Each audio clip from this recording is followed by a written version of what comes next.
Welcome to the Rim Break Rodeo. We hope this video helps. You start by preparing essential inputs: product IDs, titles, prices, availability, links, and images. Create a new Google Sheet and add the Merchant Center add-on or copy the official template. This standardizes column headers. Once set, paste your product rows and ensure unique ID values. This prevents duplicate conflicts later.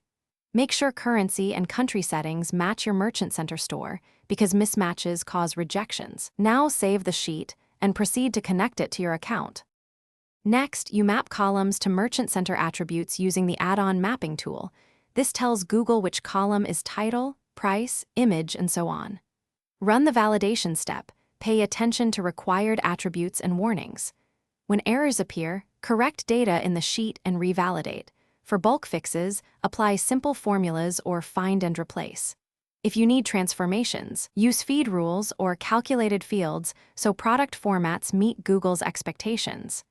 Once validation, finally, connect the sheet to Merchant Center as a primary feed and trigger an initial fetch. This uploads your products. Then schedule automatic fetches to keep inventory and prices current. Scheduling avoids manual updates.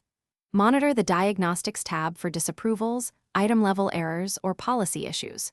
If items are rejected, open the error details, fix the exact column value in your sheet, and re-upload or wait for the next scheduled fetch. Quick troubleshooting tip: if many items fail, export errors, fix with formulas, then resubmit to save time. Thanks for watching. Consider subscribing if we helped you.